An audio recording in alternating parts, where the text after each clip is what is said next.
Kawenga mahina ko sune, tonga, honua monu ia, o tua ke siho. Kawenga malanga, tau katoanga whakataha, whakawiki-wiki, ai eiki, o sisu kalaisi, i senturi ua, o e lotu whakaristiane i tonga. Potwolofola, raporinto, wahe uruaki, Vestol ngofulu, tonga ki mui, vestol taha. Heok mi hene afio, ho mo tuun. Pea ia kalai sisu, aia, kua whakotu mehe o tua, ko tau potoanga, ko tau whakatonu hia. Mo whakama oni anga, pea mo tau huhui. Ko ia wiki, kene wiki, eiki. Tap moe afio ai o tua o kulotu, me tau hiki ai atonga. Tap moe potu, tok tapun, o kwhai ai lotu, moe whakawhea ngai maani on. Tap moe hoi ki whonua, kai umae ka taki lotu, o nau tokoni, i heo wau lotu, o e pongpong ini. Tapu moe ka muri, o nau i he whakataha angani, mo ki tau tolu. Kai umaa e konferenis kakato, mo i kai ngā lotu kotoa pe o tau lo nuku i he whare lotu senturi, kai ata ke whai ai malanga. Wiki, i he iki. E tala teu, nai whotunga moanga whewhe a tonga i he kamataanga o e senturi tawaru. Ko tonga ka ki motfi i pe, o Sen Pasifiki, o whakafuafua no toko lahi, ke toko tahamano ni mawhi, ki he ua mano. Wiki pilio te pea tonga. Nei kai ha maka kula koloa a tonga, o hange koe koula, ke taiamoni, moe lolo. Ke makatu ngai ha tokanga makehe mai, ai ngai whanua lalahi o mamani. Kai whakawhetai ki heo tua mafi, koe koloa kāno kato a tonga i he mape ai o tua. Koe uhi koe mahu inga a tonga ki heo tua, nai kounai heo tua, ai loto, o e kau ngai whakamisinare, ke nau wholau mai ki heo tu tonga, mo e ongongo le rei o sisu kalaisi. Ko e ongongo le rei, hono alohi a sisu kalaisi, ko e aloto pe tahana e whakatupu. Nai kalu se whai ia, pea pekia, pea terio, pea toe tuu mei he pekia, hono ahato. Ko e uhi, ko e whai anga hala, mo e talangata ki he otua. Nai fie mau he kakai o tonga a sisu kalaisi ko nau whamohu. Oku kei fie mau pe o au mai ki hea hon. He kakai o tonga a sisu kalaisi ko nau whamohu. I tā fitu hio fitu, nai tu utamai ai ki tonga ni kau misnare toko hongo fulu, me he society, o kau ngā misnare o Lontoni. Nai kai ha toko taha e whakaurui ki he lotu whakaristiane. Nai i kai ke mateu teu whiunga ai kau ngai whakamisnare. Pea tuai e nau poto i hele whakatonga. Kana i kai pe ngalo, mo tukuange he o tuato. Nai kei whakalotoa pe he o tua ai kau ngau e whakamisnare. Ke kei hoko atu pe, ai nau wholau mai ki tonga, ke talaki, ai ongongo lerei. Koe fuafua whakotu e apiako, e kau ngai whamisnare, whakotu uia, e ongo tangata eik whaiwhekau, ko Misasione Thomas, John Thomas, o Misasione Asione, John Hutchinson, i hihifo, i tahawaru ano.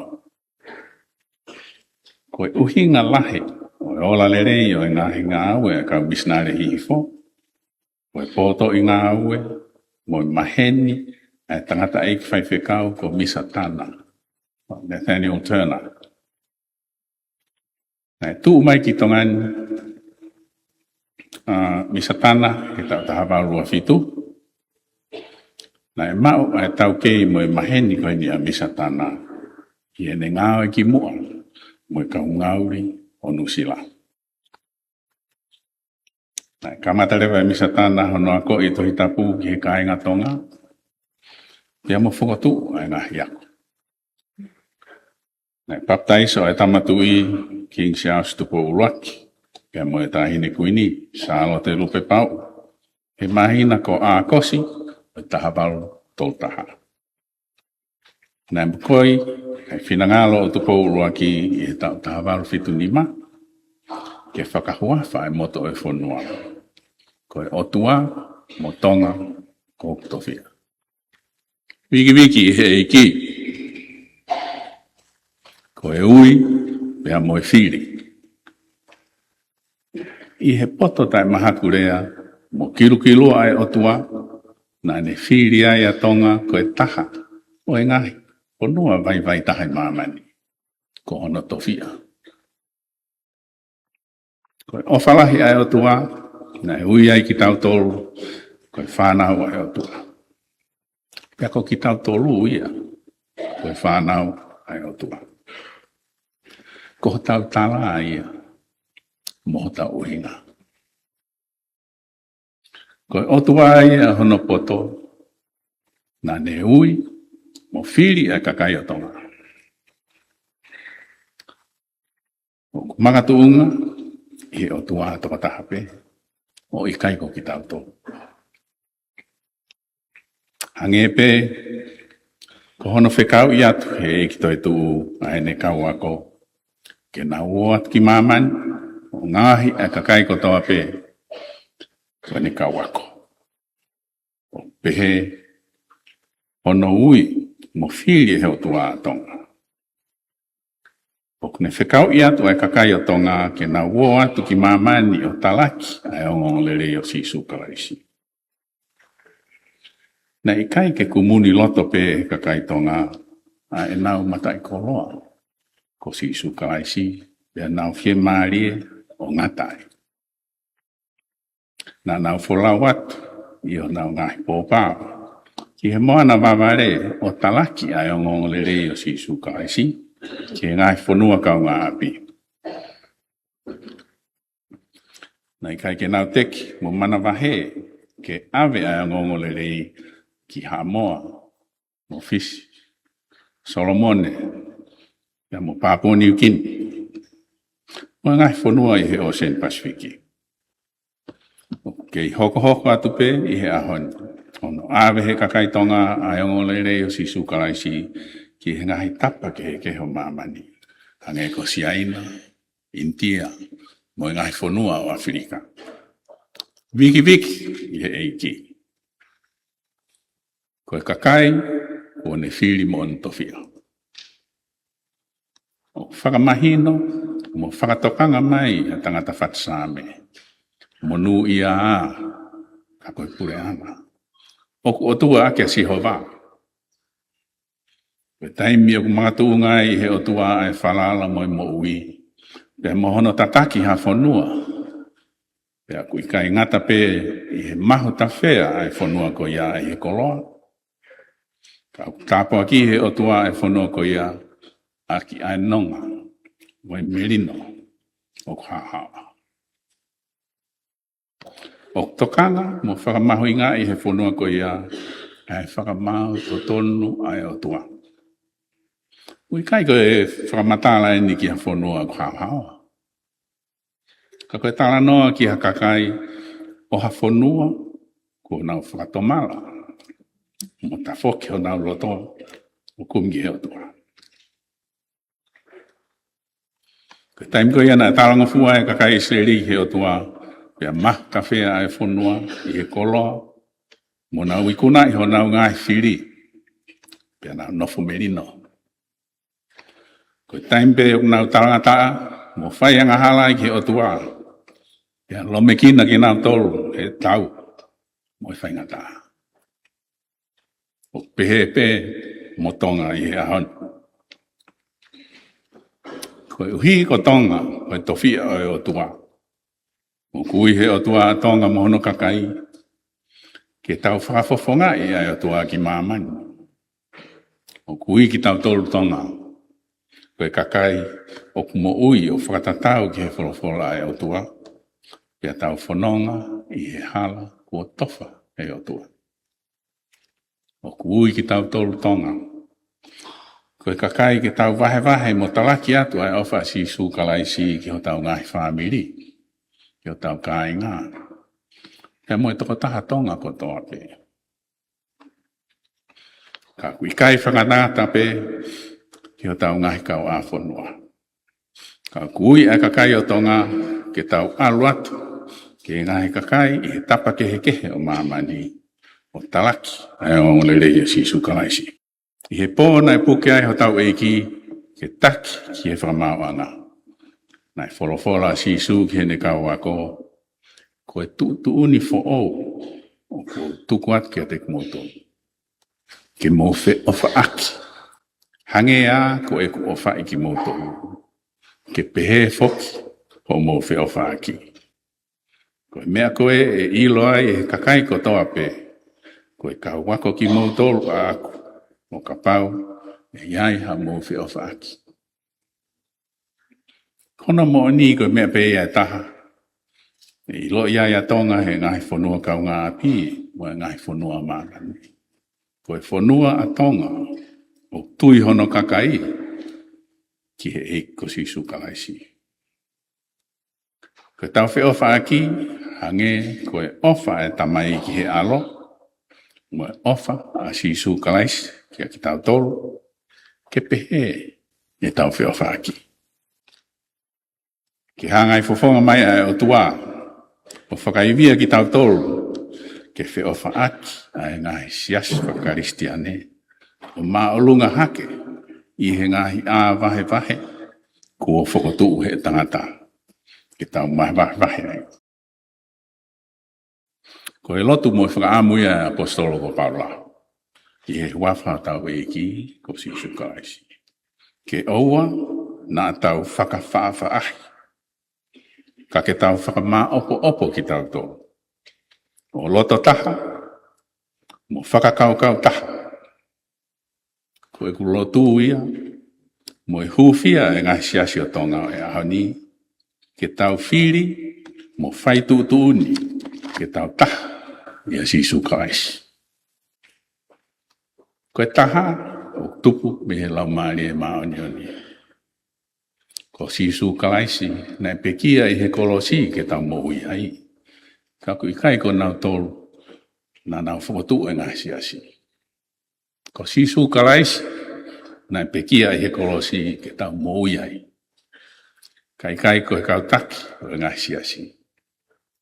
Viki i he eiki. Ko tau poto anga, ko kolinto, ko e kolo mo e tau langa koloa ia, mo maho inga, i he whakatau aki, i karisi. Ko e uhi ko e nau whakawhepaki ki loma, na e whakaauhai e kolinto, i he tau taha te au whaono, ki mua i a kalaisi, he kau loma. Na e tak whakamalohi e kakai, ia whakatau atu koe kau pōpula. Hiri e tau te au, ia langa haki he mpola ko Surya Sisa kolinto koe kolonia o loma. Ai whakotu he apostolo ko Paula, ai siasio kolinto ia tau hatau eiki di mga fulu mātaha. Koe toko lahi, koe kakai o kolinto, koe toko ua kilu, koe kau tangatai whanua, koe whewhinei whanua loma. Pea koe toko nima kiu, koe kau hopuate. Neonga e ngā pōpula e kau karisi, ka koki nau tolu, e kakai yako, mo whai yako, i he nofo e kolo. Nā nau pōre, i ho nau poto. Wako ne kina ki tau tolu he apostolo ko Paula, i he ne whakamatala o kuha, i a rakorinto, whahe uruaki, vesi ua hiwa matono. O ku tau taha ia si Isu kalaisi. Pea ko si Isu kalaisi, a tau poto ana. E kawe ngai ua, o tokanga mo whakamamawhai. He ora ki psir ki koninto. Kono whakatontonu e ngahi tui mo e ngahi toonga mo ui, o ku hala. Pea mo e uki, ke tau whalala ki he poto e otua. Kai i kai koe poto e tangata. O ku whakawhihoa na ki he apostolo ko Paula ai poto ai otua, ai o ku uho aki, ai kalu se whai o kalaisi. Pea mo e poto o maamani, aia o ku tuu loto ai, ai whalala ki he poto e tangata, pea mo e mawhai o e tangata. Ko maheni ai kainga korinto, mo e tūkunga whakakaukau ai kaukarisi, mo e kauloma, whekau aki, mo e poto e tangata. Ko e poto e tangata, o ku whalala ki he tangata. Mo whakahiki-hiki ai tangata. Mo whea o auhi, mo sio kita. Pea hori ki he mawhai mo e tuunga ke pure i ake kakai. Tau kawe ai apostolo ia ko Paula, o ku laka ange, pea mahuru hake, ai poto ia o tua. O ku mga tuunga ia, he kolosi o kalaisi. Pea ne tatak ki tau tolu, ki tau mo ui whakawai i he ao o e tua. Mo loto taha, pea mo whakakaukau taha, ia kalaisi. Wiki, ia eiki. Ia kalaisi Isu, koe haa e poto e o tua. Ko si Isu kalaisi e poto e o tua. Pea tau mau e poto ko ia i he lau maari e o kalaisi. Pe koe lau maari e maonioni. Koe tau ia kalaisi, pea hoko rewa kalaisi, ko tau poto anga. Mo tau whakatonu hia anga.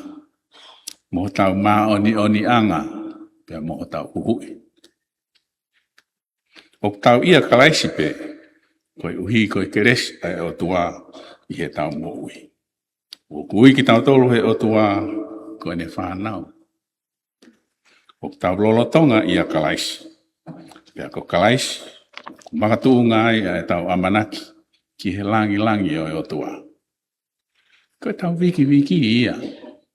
Koe tau pore ia. I he tau ia kalaisi. Koe uni koloa ko toa pe a kalaisi. O a ki tau tolu. Ko tau whakatonu hia anga. O whakamatala e whakatonu hia ki e tau whiohi. Pe ko tau wā mo e o tua. Koe tata o kalaisi na liringi he kolosi. O makatu ungai. E tau whakalerei. Pe wālerei mo e o tua. Ko tau whakama oni anga. O whakamatala Paula i he kamata anga i ne ipseri he siasya korinto. Ko kakai ki nau tolu e whakataha pui ma kalaisi. Ko kakai ki nau tolu na e whakaului ki e whahinga tapu. Ko ui o siasi ke mo ui ma oni. Koe tamu e ngā siasi ke oana tau auha. Ka tau mau ai mo i tangata. I he ngā siasi lahi he ngā ahon. Koe tau mua ia koe mo ui fia. Mo ui fia maarie. Kai koe whaka mo ui ia ai o tua. Mo ui maoni ai o tua. Ai tohi a apostolo ko pita. Whakaloto lahi e kau karistiane i he kamata anga. Whakatanga iai, mo ngahi kovi, koe uhi koe nau tui. Ka ko ki mou tolu, koe haa whiri. Koe tuunga, taula e iki whakatui, koe kakai tapu. Koe whahinga, o kumaane mea tonu. Koe uhia, ke mou ongo atu. Ai ngahi lerei o ne awhio aia, na e ui mai ki mōtoro, me he po uri, ki he māma whakaofo ana. Ko tau huhui, Nai fua e kalais, e ngahi anga hala, tau tolu i hono sino i e kolosi. Nai hoka ia, koe uhi koe tau anga hala. Nai tuki, koe uhi koe tau ngahi hia. Nai hirifaki a te ea ho tau te ea whakamiri no. Nai huhui, mo whakatau ki tau tolu e kalais, aki hono tata. Koe uni tāpua kini. Aho tau whakatonu hia anga. Moho tau mā oni anga. Pea moho tau huhui. E kai ke tau wala mau ia ki tau tolu. Aki ho tau iwi o tau poto. O taha mā te pe ai whakmatu ngā. Koe alo tofu pēta. Ai whakatupu si isu kaisi. Wiki e iki. Koe whamā popo. O tau maalari, mo kātoa ngai he ahoni. Ai ofa e o tua, e moene ngahi ngāo e whakawhau mātonga. I e tau koe ni, e uangeau, o e lotu whakaristiane i tonga. O makatuunga, i hono alo ko sisu kaisi. Koe uhi pe koe ofa lahe ai o tua moene mohu i he mesi, mo i keresi. O kukei hoko atu pea tonga, o i kai ke mamoto. Koe whanua, o tuku, mo i ke o tua. Pea mo i kakai, o kutaha, i he o tua. Ke tau lotu. E mātamai ku he wani. Whamaro atu, o mau huhui, o makatuunga i o alo ko sisu kalaisi. Toko nia ki mātoro ke mau mo ui, mo nofo mau i ho meri no. Toko nia ki mātoro, ke mau mo ui, mono whamau i hau poto. Tō nia ki mātoro ke mau mo ui, mono whamau i hau whakatonu hia, moho maani o ni. Tō nia ki mātoro ke mau mo ui, mono whamau i hau ofa. Tāwange ke tau maringi mai i hau ofa, ke mau ofa, ke kakai ke he.